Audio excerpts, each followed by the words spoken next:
భారతదేశం ఇప్పుడు తమ రావాల్సినటువంటి కప్ విషయంలో ఏం చేయబోతోంది? ఇదే ఇప్పుడు అందరికీ ఉన్నటువంటి అతిపెద్ద డౌట్. ఆసియా కప్ మనకి ఇవ్వలేదు, మోసిన్ నఖ్వీ జేబులో పెట్టుకొని ఇంటికి తీసుకెళ్ళిపోయాడు. ఇక్కడ అసలు విషయం ఏంటంటే ఏసీసీ హెడ్ క్వార్టర్స్లో కూడా ఆ కప్పు లేదు. సహజంగా ఈ కప్పు మోసిన్ నఖ్వీ ఏదో తయారు చేసి భారతదేశానికి ఇస్తున్నట్లు ఫీల్ అయ్యి ఆ కప్పును తీసుకెళ్ళిపోయినట్లుగా మనకు కనిపిస్తుంది. ఏసీసీ హెడ్ క్వార్టర్స్లో కూడా కప్పు లేదంటూ సమాచారం అందుతుంది. ఈ నేపథ్యంలోనే చైర్మన్ మోసిన్ నఖ్వీ దగ్గరే ఈ కప్పు పెట్టుకున్నాడంటూ సమాచారం. అయితే బీసీసీఐ సెక్రటరీ సైకియా దీనికి సంబంధించి చాలా సీరియస్గా ఉన్నట్లుగా తెలుస్తోంది. దుబాయ్లో జరగబోయేటువంటి ఏసీసీ యాన్యువల్ జనరల్ మీటింగ్లో దీనికి సంబంధించి డిస్కస్ చేయబోతున్నట్లుగా సమాచారం అందుతోంది. మనందరికీ తెలిసిందే, ఏసీసీ చీఫ్ మోసిన్ నఖ్వీ చేతుల మీదుగా మేము కప్పు తీసుకోవడానికి ఇష్టపడడం లేదు అంటూ భారత్ నిర్ణయం తీసుకుంది. మేము కప్పు తీసుకోమని చెప్పారు. చాలాసేపు గ్రౌండ్లో వెయిట్ చేశారు. ఇంకెవరైనా వచ్చిస్తారేమో, ఎవరి చేతుల మీద కానీ ఇస్తారేమో తీసుకుందామని కూడా అక్కడ వెయిట్ చేశారు. కానీ నఖ్వీ చేతిలో కప్పు పట్టుకొని నేను ఇస్తే నేనే ఇస్తాను, వేరే వాళ్ళు ఇవ్వడానికి లేదు, నేనే చీఫ్ అని చెప్పేసి అతను వెయిట్ చేశాడు. చాలాసేపు వెయిట్ చేసిన తర్వాత ఇక చివరికి కప్పు తీసుకోకుండానే ఇండియన్ టీం పక్కకు వచ్చేసినటువంటి పరిస్థితి కనిపించింది. మరోవైపు అక్కడ పాకిస్తాన్ వాళ్ళకి అక్కడ వాళ్ళు చెక్ ఒకటి ఇచ్చారు, రన్నర్ అప్ చెక్ ఇచ్చారు. కానీ ఆ చెక్ని ఇసిరి పడేసి వెళ్ళిపోవడాన్ని కూడా మనం చూసాం. సల్మాన్ అలీ ఆగా ఆ చెక్ మాకు అవసరం లేదు అన్నట్లుగా అక్కడేదో అలా పడేసి దానికి విలువ లేదు. అంటే ఇండియన్ టీం అంత చేసినా ఇండియన్ టీంతో కాంపిటీషన్ ఉంటుంది కదా పాకిస్తాన్ టీంకి. ఏం చేసినా సరే ఇండియన్ టీం మన ఆర్మీ కోసం డబ్బులు ప్రకటిస్తే వాళ్ళ యొక్క శాలరీని ఇచ్చేస్తామని చెప్పి ప్రకటిస్తే పాకిస్తాన్ టీం కూడా ప్రకటించింది, మనం చూసాం. మరి ఇండియన్ టీం కప్పు తీసుకోవడానికి రెడీగా లేనప్పుడు మనం వెళ్ళి వాళ్ళు ఇచ్చే చెక్కు తీసుకుంటే జనం ఏమనుకుంటారో అని చెప్పి చెక్ని ఇసిరి పడేసినటువంటి పరిస్థితి మనం చూసాం. సో ఈ నేపథ్యంలోనే ఇప్పుడు ఇండియా టీంకి చెక్ ఇవ్వని మనం చూస్తున్నాం, విజువల్స్లో మనందరం చూసాం. అదిగో ఆ చెక్ని అలా ఇసిరి పడేయడాన్ని మనం చూడొచ్చు. ఎందుకు? పాకిస్తాన్కి ఏంటి సమస్య? చెక్ తీసుకోవడానికి ఏంటి ప్రాబ్లం?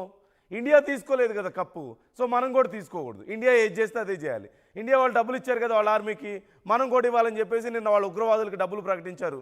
ఎవరైతే భారత్ చేసినటువంటి ఆపరేషన్ సింధూర్లో ఉగ్రవాదులు చనిపోయారో వాళ్ళ కుటుంబాలకు వాళ్ళు డబ్బులు ఇచ్చారు. అంటే మనతో గేమ్ ఆడి డబ్బులు సంపాదించుకొని ఉగ్రవాదులకు తీసుకెళ్ళి ఆ డబ్బులు ఇస్తున్నారు. వాళ్ళు ఉగ్రవాదులను పోషించడానికి డబ్బులు వాడుకుంటున్నారు. ఇప్పటికైనా ఇండియాకి తెలియాలి, ఇండియా ప్రజలకు తెలియాలి, మన మీద డబ్బులు సంపాదించుకొని చివరికి ఉగ్రవాదుల్ని పోషించుకొని మళ్ళీ తిరిగి మన మీద పంపిస్తున్నారు. వాళ్ళు ఈ డబ్బులు ఉగ్రవాదులకు ఇస్తున్నారు. ఇదొక అంశం. మరొకటి, అసలు ఈ కప్పు ఎక్కడా? ఈ కప్పు ఇక్కడ ఇప్పుడు ఎక్కడుంది? ఇదేమన్నా ఈ కప్పు అసలు ఇప్పుడు ఎక్కడుంది? అదిగో మనం చూస్తున్నాం, స్క్రీన్లో చూడొచ్చు. కప్పు కోసం ఇండియన్ ప్లేయర్స్ వెయిట్ చేస్తున్నారు. నఖ్వీ చేతుల మీదుగా తీసుకోమని ముందే చెప్పారుగా. పోస్ట్ మ్యాచ్ ప్రజెంటేషన్కి భారత్ అటెండ్ అవ్వడం లేదు అని క్లియర్గా చెప్పారు. షేక్ హ్యాండ్ ఇవ్వడం దగ్గర నుంచి తెలుస్తుంది పాకిస్తాన్కి వ్యతిరేకంగా మన వాళ్ళు చేస్తున్నటువంటి కొన్ని యాక్షన్స్ అన్నీ మనకు క్లియర్గా తెలుస్తున్నాయి కదా. ఏసీసీకి తెలీదా? ఏసీసీ ఏ నిర్ణయం తీసుకోవాలి? ఇండియన్ ప్లేయర్స్ ఏమన్నా గల్లీ ప్లేయర్సా? ఇంటర్నేషనల్ ప్లేయర్స్ కదా. We are the best team in the world. అందులోనూ దేశం కోసం చేస్తున్నాం కదా. అలాంటప్పుడు గెలిచినటువంటి కప్పుని మాకు ఇవ్వడానికి ఏసీసీ ఏమైనా నఖ్వీ సొంత గ్రూపా? ఆయన ఇంట్లో ఆయన సొంత కంపెనీ అదేమన్నా? ఏషియన్ క్రికెట్ కౌన్సిల్ కదా అది, అన్ని దేశాలకు సంబంధించింది. ఆయన సొంత ఇల్లు కాదు అది, ఆయన సొంత ప్రాపర్టీ కాదు, ఆయన సొంత కంపెనీ కాదు, ఆయన పేరు మీద లేదు. He is just chairman of that company, he is just chairman of that group, అంతే. అలాంటిది ఆయన చేతుల మీద కాకపోతే ఇంకెవరో చేతుల మీద ఇవ్వచ్చు.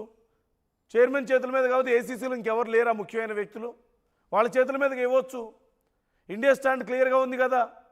అంటే ఖచ్చితంగా ఏసీసీని నఖ్వీ శాసిస్తున్నాడు. ఏసీసీ ఇది ఖచ్చితంగా ఎక్స్ప్లెనేషన్ ఇవ్వాలి దీనికి సంబంధించి. ఇప్పుడు అసలు కప్పు ఎక్కడుంది? సరే, కప్పు నఖ్వీ ఇవ్వలేదు, అది ఎక్కడుండాలి? ఏసీసీ క్వార్టర్స్లో ఉండాలి కదా, హెడ్ క్వార్టర్స్లో కదా కప్పులు ఉండాల్సింది. ఎక్కడైనా మెడల్స్ ఎక్కడ ఉండాలి? ఆఫీస్లో కదా ఉండాల్సింది. అక్కడ లేదు ఇప్పుడు. మరి ఎక్కడుంది అంటే నఖ్వీ తీసుకువెళ్ళిపోయినట్లుగా తెలుస్తుంది.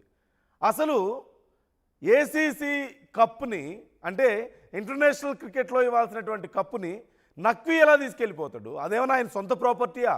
ఆయన ఏమన్నా తయారు చేసి తీసుకొచ్చాడా? లేదంటే ఆయన ఏమైనా చందా ఇస్తున్నాడా కప్ని? అది అందరి ప్రాపర్టీ కదా, అది అది ఏసీసీ ప్రాపర్టీ కదా. It's not just a property, in fact it's a symbol of victory. గెలిచిన వాళ్ళకి ఇచ్చేటువంటి గుర్తింపు అది. అది నక్వీ జేబులో పెట్టుకుంటే ఎలా?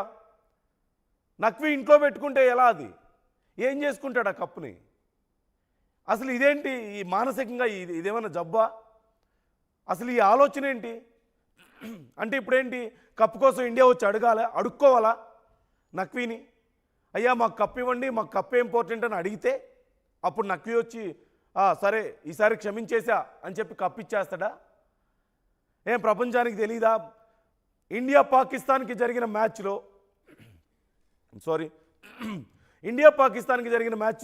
ఇండియా విజయం సాధించిందని ప్రపంచానికి తెలీదా? ప్రపంచ అభిమానులకు తెలీదా? బీసీసీఐకి తెలీదా? ఐసీసీకి తెలీదా? ఏసీసీకి తెలీదా? ఎవరికి తెలీదు? మరి ఎందుకు ఇదంతా, ఇంత డ్రామా ఎందుకు? ఇండియా ఈ వైఖరి తీసుకుందని ముందు నుంచి తెలుసు కదా. దానికి తగ్గట్లుగా ప్రత్యేకమైన ఏర్పాట్లు చేసుకోవాల్సింది ఎవరు?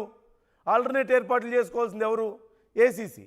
ఏసీసీ చైర్మన్ అయినంత మాత్రాన ఏసీసీలో ఏది జరగాలన్నా నక్వీ చేయాలా?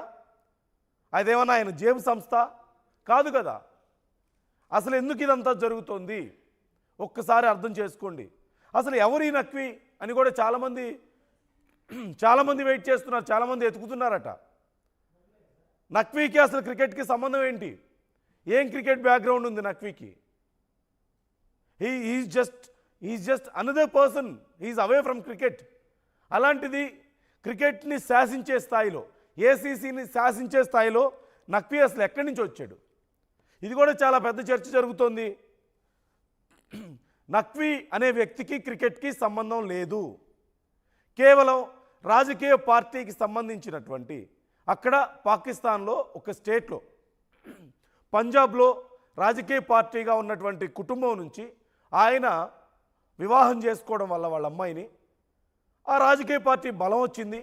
అక్కడి నుంచి రాజకీయాల్లో భాగంగానే ఆ పంజాబ్ క్రికెట్ బోర్డుకి, పాకిస్తాన్లో ఉండే పంజాబ్ క్రికెట్ బోర్డుకి, ఆ స్టేట్ బోర్డుకి అతను హెడ్ అయ్యాడు.